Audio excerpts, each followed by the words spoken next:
Olá, estamos começando mais um podcast Lado B da Notícia, aqui nos estúdios do portal de notícias 24 horas em Cachoeiro de Itapemirim. Recebendo hoje aqui no programa, com muita alegria, o amigo articulista aqui do portal de notícias 24 horas, sociólogo, que coordena o programa de mestrado em Segurança Pública na Universidade de Vila Velha, na Grande Vitória. Recebendo hoje Marco Aurélio Borges. Olá, Marco Aurélio. Olá, Basílio. Olá a todos que nos assistem, né? É um prazer muito grande estar aqui e bater esse papo aí, falar do lado B da notícia. É isso aí. Marco Aurélio, vamos começar então por sua vida em Cachoeiro. Você morou em Cachoeiro, né? É natural de Cachoeiro de Itapemirim, acredito. Foi coordenador, foi professor da Centro Universitário São Camilo. Deu aula no sistema prisional aqui pelo Estado e foi para Vila Velha. Você, nas suas crônicas, você fala muito de Cachoeiro, das suas reminiscências na cidade, né? De onde vem essa veia poética e artística e por que a sociologia no caminho da sua trajetória de vida? Então, eu, muito tempo atrás, né, não é tanto tempo assim, que também não sou tão velho, né? Mas eu tinha, assim, 3 coisas que me chamavam bastante atenção, que me interessavam muito, que não era jornalismo, mas na época não tinha faculdade de jornalismo aqui, eu não podia sair, né, minha família não tinha essas condições, mas me interessava muito também pela área de letras, sempre gostei muito de leitura, de literatura, de teatro, e era uma coisa muito importante para mim, muito significativa. Mas a sociologia me pegou de uma forma muito forte já na graduação, na época de licenciatura em Ciências Sociais aqui na São Camilo ainda, que era FAF ainda, né? E dali eu acabei seguindo nessa trajetória. Depois eu fiz o mestrado na Universidade Estadual do Norte Fluminense, em Campos. Foi um mestrado em Cognição e Linguagem, que envolve uma parte também de psicologia, mas a minha dissertação focou mais sociologia e antropologia. Depois, alguns anos depois, eu fiz doutorado no Rio de Janeiro, no FRJ, e aí já foi na área de ciências humanas, mas enfatizando a sociologia. Meu orientador de doutorado, inclusive, foi o Michel Miss, que é daqui de Cachoeiro também, que é professor titular, uma referência muito grande na sociologia do Brasil. Se eu não me engano, ele já foi cachoeirense ausente, né, Michel Miss? Foi, em 2009, salvo engano. Marco Aurélio, dizem, né, por aí, né, o dizem é terrível, né, mas existe isso, né, principalmente por parte da direita, que as universidades, elas são dominadas pela esquerda, ou seja, toda a orientação metodológica que é ensinada aos alunos das universidades federais, não sei se isso pega também nas universidades particulares, é que a esquerda domina. Há essa crítica, isso é verdade? Até que ponto isso é verdade? Isso é muita fantasia, né? Um pouco de síndrome da conspiração. Além do que as pessoas confundem muito uma superficialidade política com uma questão de profundidade teórica. Você pode falar o que você quiser da sua vida, mas o Marx foi um grande teórico e trouxe contribuições inestimáveis para se pensar a sociedade capitalista industrial. Inclusive, muitos economistas liberais têm que estudar Marx. Mas, da mesma forma, também você tem pensadores importantíssimos que não são ligados ao que se chama hoje de esquerda. Por exemplo, Max Weber, que era um alemão também, como Marx, mas era um grande crítico de Marx e era um perfil político, inclusive, mais conservador, ligado a um pensamento mais conservador lá na Alemanha. E quando a gente pensa, por exemplo, nos 3 principais teóricos da sociologia, que é frequentemente alvo desse discurso, os 3 principais teóricos da sociologia são Max Weber e Emile Durkheim. Dos 3, 2 seguem uma linha muito mais que se classificaria hoje, embora eu discorde dessas classificações, mas se enquadrariam como conservadores, e só Marx com uma pegada mais crítica, mais progressista, não mais crítica, mas uma pegada que se associa ao movimento da esquerda.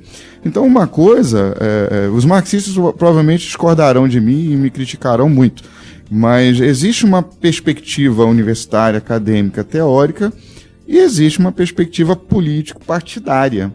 Né? O Marx, por exemplo, nunca foi de universidade, nunca deu aula em universidade. Né? Então, se cria uma fantasia muito grande, porque o pensamento acadêmico, universitário, ele é crítico, independente de direita, de esquerda, de centro, de cima, de baixo, ponto final, ele é crítico. Se não é um pensamento crítico, é um discurso político, é um discurso de outra natureza.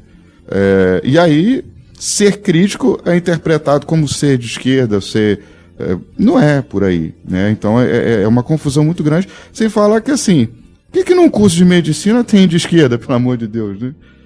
O que num curso de odontologia, né? Normalmente são pessoas que vão da classe média alta.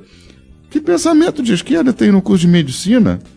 Né? Eu nunca vi um professor da área de medicina sequer ser ligado a movimentos de esquerda. Então é uma fantasia muito grande que tem a ver muito com esse momento que a gente vive de muita paranoia, né? Muita síndrome da conspiração, uma busca de inimigos para justificar certos discursos, né? Então não procede, não tem o menor fundamento. Se fala muito hoje, Marco Aurélio, e na escola neutra, né? Que você não deve tratar identidade de gênero no ensino fundamental, né? Que a politização, né, dentro das escolas, principalmente nos ensinos, nas séries iniciais, ela não deveria constar, né, do programa, e há essa crítica. Você é a favor ou contra de uma escola mais politizada ou mais neutra? Qualquer escola é politizada, ponto. A questão é para onde essa politização aponta. Porque toda escola é politizada. A própria existência da escola pressupõe uma relação política. O que é política? Política é a hierarquização de poder. Dentro de uma sala de aula tem o professor e tem o aluno. Isso é política. Você tem desigualdade de poder. Quem que escolhe os conteúdos que vão ser ensinados? Esses conteúdos que vão ser ensinados favorecem a que grupos sociais? Isto é política. Ensinar identidade de gênero ou não ensinar identidade de gênero é política. Porque se você deixa de ensinar, é uma decisão política que agrada a certos grupos. Se você ensina, é uma decisão política que agrada a outros grupos. Então a questão não é tirar a política de dentro da escola, porque a própria existência da escola é política. A questão é que alguns grupos querem que a escola viabilize os seus discursos, os seus interesses políticos. É uma grande mentira falar que é possível ter uma escola despolitizada. Né? A questão não é essa, a questão é os grupos estão disputando o que a escola vai ensinar. E tudo bem, faz parte. Negar não vai fazer a coisa desaparecer. Né? Você, nos últimos anos, tem se dedicado, inclusive você foi coordenar esse programa de mestrado em segurança pública na UVV, você se aprofundou um pouco nessa questão. Onde está o principal problema? Há pouco tempo eu entrevistei aqui o Henrique Erkenhoff, que tinha uma posição, expôs a posição dele para a nossa audiência. E você, para onde a gente está caminhando nessa questão da segurança pública? No Brasil e aqui no estado do Espírito Santo? Então, o Henrique é um grande parceiro, né? Trabalhamos juntos, né? A gente tem algumas ideias muito próximas, algumas mais distantes, que é natural do ambiente universitário, e somos grandes amigos, que favorecem inclusive os debates bem interessantes.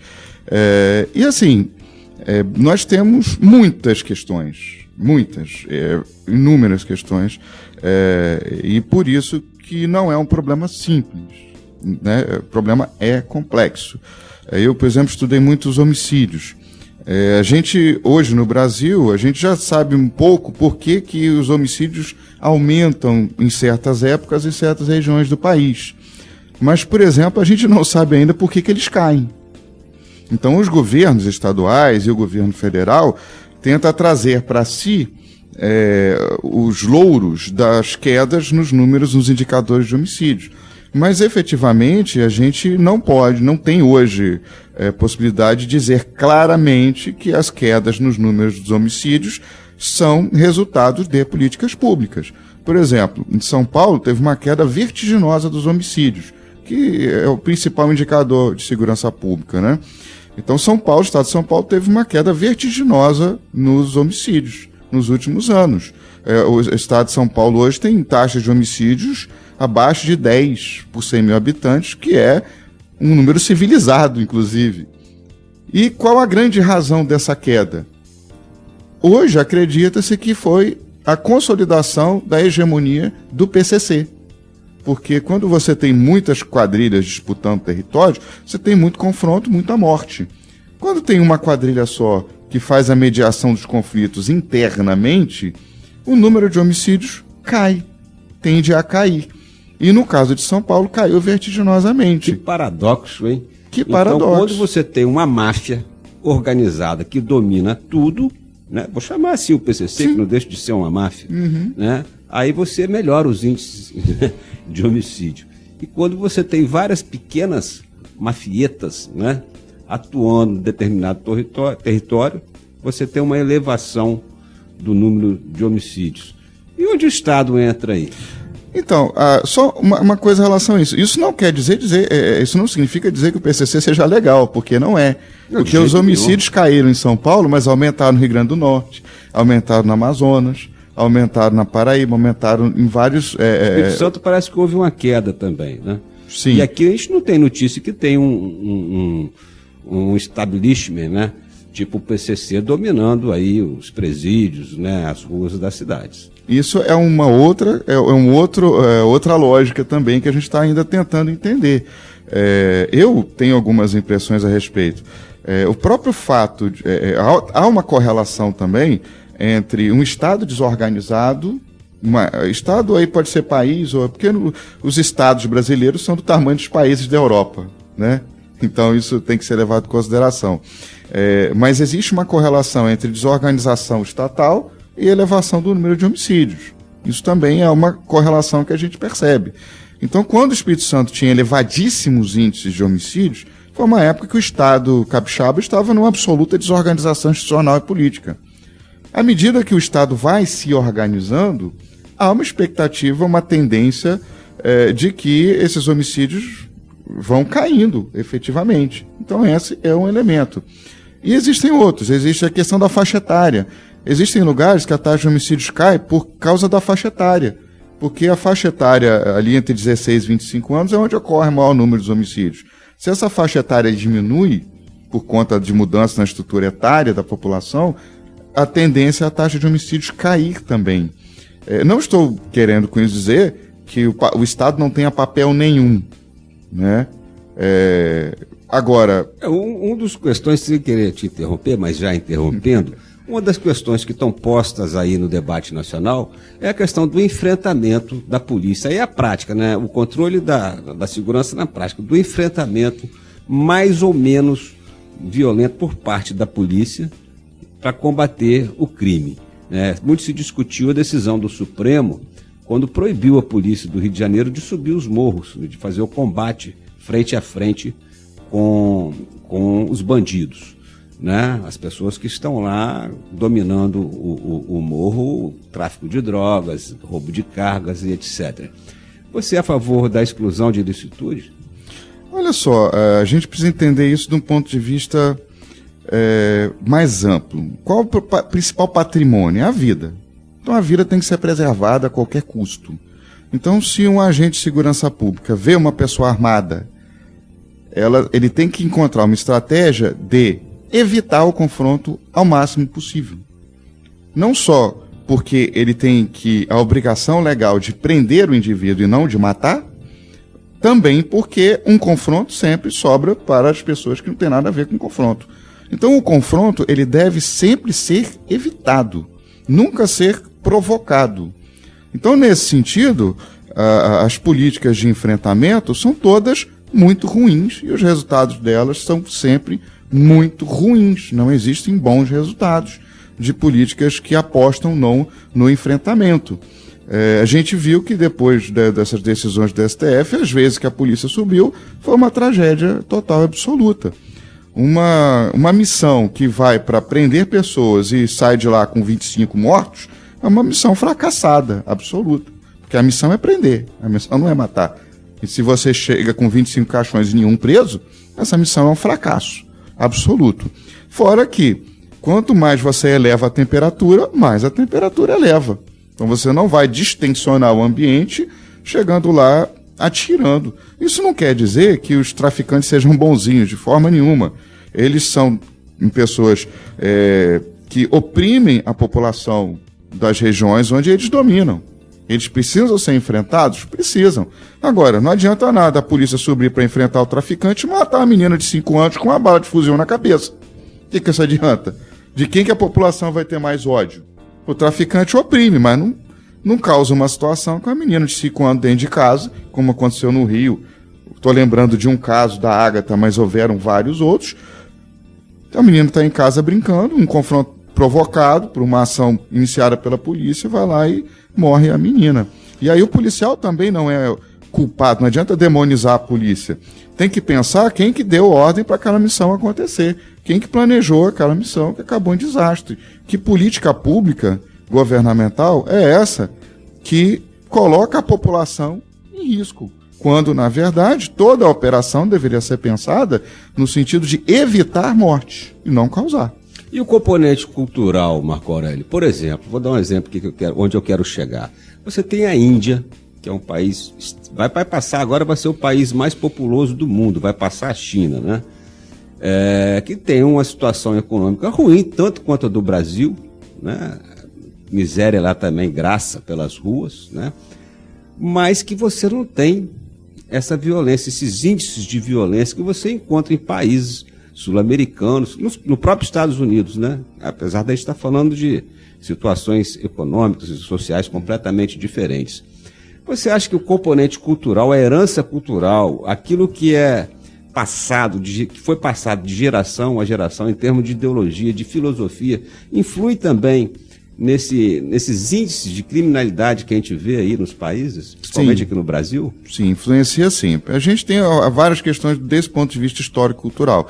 Bom, primeiro é o modelo de colonização daqui do nosso continente, né? Os europeus chegaram aqui matando todo mundo. Ponto. Eles chegaram aqui matando. Chegaram aqui exterminando. Os índios foram os primeiros a sofrer, mas se bem que os índios eram meio canibais também, eles comeram. Sim, mas existe uma diferença, existe uma diferença muito grande, porque a violência entre os índios, ela era uma violência que estava institucionalizada.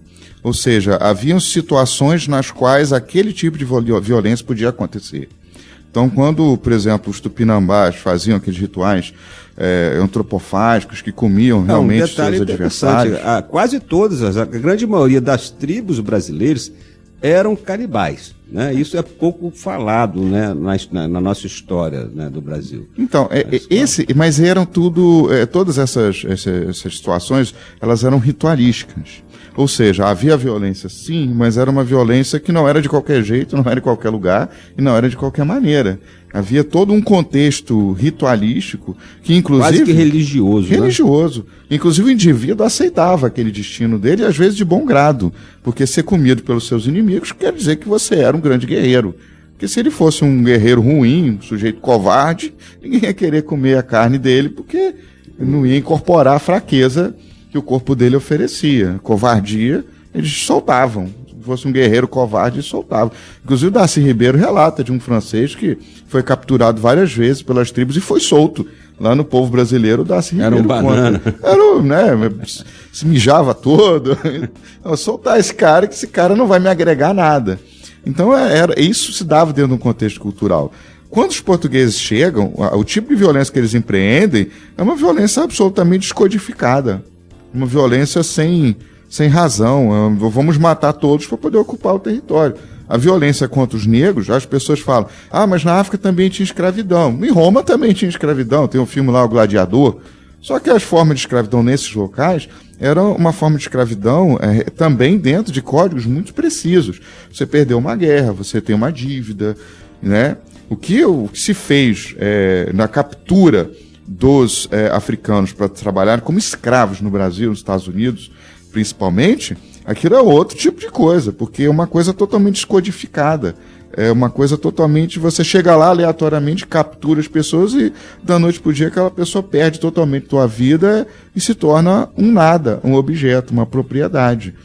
É muito diferente. Basta comparar lá o filme do Gladiador, quando ele se torna escravo, ele não perde a dignidade. Ele não deixa de ser ele muda de status social, mas ele não perde a identidade dele, ele não deixa de ser respeitado. Agora, quando você pega uma pessoa que tem a sua vida lá na África e transporta ela para cá, tira totalmente a sua humanidade, trata ela como objeto naquelas condições que elas viviam. Como animal, né? Como animal. Aí isso tem um impacto muito grande. E ao longo dos anos, dos séculos, toda essa violência da ocupação contra os indígenas, a violência da escravidão contra os africanos, tudo isso deixou marcas, sim. As pessoas não querem admitir que nós somos racistas, mas nós somos, e muito, e não é pouco. E assim, os números estão aí para mostrar. O indivíduo vai dizer, eu não sou racista. Primeiro que todos nós somos, porque esse mal está dentro de nós. E ele funciona no automático. É tipo, a nossa configuração de fábrica é racista. É por isso que a gente tem que lutar todo dia contra o racismo que existe em nós, contra o machismo que existe em nós, porque essas são nossas configurações de fábrica, infelizmente ainda. E é por isso que é uma luta diária. Não basta não ser racista, tem que ser antirracista. Então, nesse sentido, porque a nossa configuração de fábrica, que é o que a gente chama de racismo estrutural, que eu chamaria também de machismo estrutural, então é nesse sentido. E aí, isso nos leva a comportamentos automatizados que dão margem para aceitação desse grau de violência que tem no Brasil. Porque tudo bem, a polícia subiu lá o morro e matou um monte de gente. O policial não pode, o governador não pode e tal. Mas cadê a indignação da população? Trazendo essa discussão que você levantou agora, achei interessante, Marco Aurélio, para o contexto político atual que a gente está vivendo no Brasil, você pensa ou não acha que a corrente conservadora, não vou falar de direita e esquerda, vou falar de conservador e progressista, né? Mais progressista. A corrente conservadora não camufla um pouco essas questões do racismo, da homofobia, não coloca uma cortina de fumaça em cima desse discurso e acaba dando munição para a corrente mais progressiva explorar isso politicamente, demonizando os conservadores? Como você vê essa questão hoje política? Que o Brasil vive hoje uma dicotomia total. O conservadorismo não quer tratar desses temas, eu acho que deveria tratar dentro da ótica deles. E isso dá margem também para a corrente mais progressista, né, mais alinhada com a esquerda, a fazer um discurso também só de crítica e meio que vazio também, em vez de ir ao cerne do problema. Então, acho que a primeira coisa que a gente tem que escapar da dicotomia no seguinte sentido: reconhecer que não existe dicotomia, que existem campos que eventualmente parecem ser opostos, mas que esses campos são profundamente heterogêneos, né? Então, quando a gente fala assim, conservadorismo, eu não consigo identificar um pensamento conservador com certas figuras como Alan dos Santos, aquele blogueiro que fala cada coisa bizarra lá nos vídeos dele, né? Então, quer dizer, chega a ser até ofensivo com o campo conservador, né, colocá-los no mesmo barco que certos indivíduos que nos últimos anos tiveram uma exposição maior no Brasil. A gente acaba chamando tudo de conservador, acaba chamando tudo de progressista, mas tem muitas nuances, né? Entre o branco e o preto tem muitos tons de cinza, né? Então isso é uma coisa que vale para o campo mais progressista, para o campo que tem essa questão mais conservadora e tal. Aí você fala do progressista, né? Você citou o Alan, o campo conservador. Aí você vê a Anitta também, que está tentando botar o galho dentro nessa questão progressista, e também tem dado umas bolas fora aí também. Então, eu vejo com muita simpatia quando pessoas como a Anitta, como o Felipe Neto, que são jovens, mas que procuraram conhecer. Quando a gente acompanha a história mais recente da Anitta, e eu nunca escutei uma música da Anitta, não sei nem que música que é dela.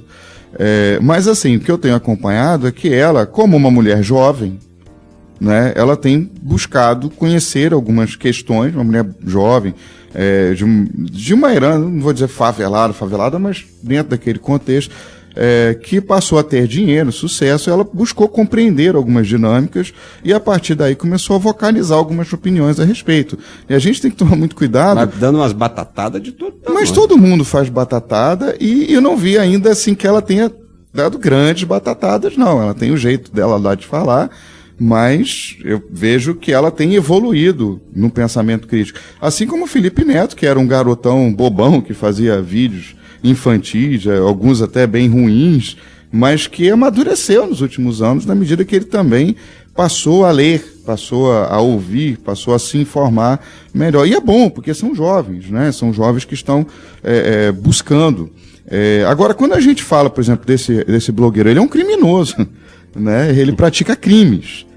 Uma coisa é a Anitta falar umas batatadas aí, eventualmente, no seu Twitter. Mas a Anitta, quando faz apologia das drogas nas redes sociais, ela também não está praticando um crime? Depende, né? Porque uma coisa é eu dizer assim... Não são 2 pesos e 2 medidas? Mas aí a gente tem que pensar, a partir do momento que eu digo assim, olha, eu quero lutar politicamente para que tal substância seja liberada. Isso não é apologia das drogas, isso você está tratando de uma mudança legislativa, senão eu teria que proibir a marcha da maconha, teria que proibir uma série de coisas.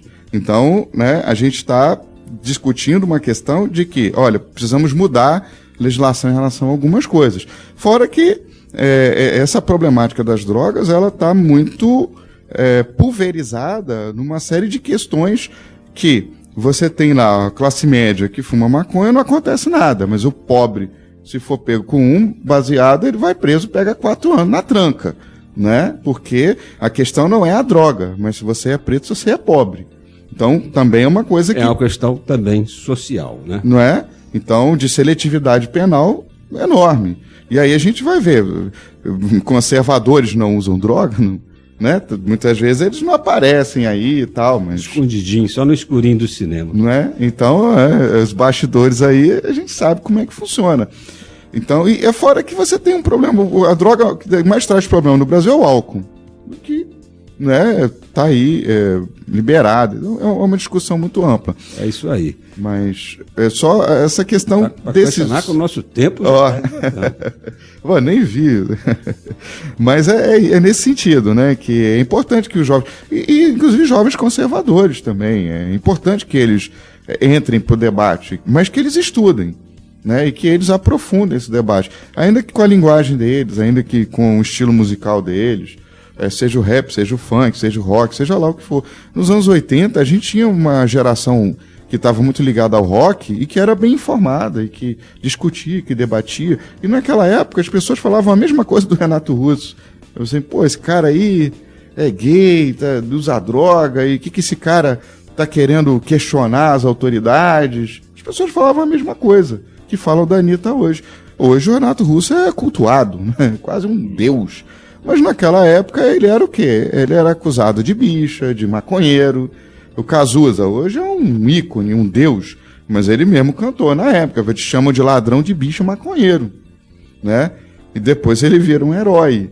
Então isso, tem muito essa pegada do momento. Inclusive ele disse que os heróis dele morreram de overdose. E ele fez a releitura disso, né? Eu acho que é interessante como que ele faz a releitura dessa realidade e aponta para um outro caminho, né? Acho interessante essa questão. Pois é. Olha só, o papo está muito bom, a gente podia ficar aqui mais 1 hora, mas eu não posso esquecer, senão meu filho briga comigo em casa depois, é de pedir, por favor, inscreva-se no canal, dê um like e acione o sininho, que aí você, toda vez que você entrar no YouTube, você vai ser notificado sempre que a gente entrar com um podcast novo na rede. Inscreva-se no canal e acione o sininho. Nós conversamos aqui com Marco Aurélio Borges, ele que é coordenador do programa de mestrado de Segurança Pública da Universidade de Vila Velha, articulista aqui do nosso portal de notícias 24 horas, onde ele leva uma outra pegada. Quem leu o Marco Aurélio no portal, leiam, que está aqui no portal, só vocês acessarem, e vocês vão ver um outro Marco Aurélio, não esse que a gente conversou, mais lúdico. A gente aguarda vocês no próximo. Até a próxima, se Deus quiser.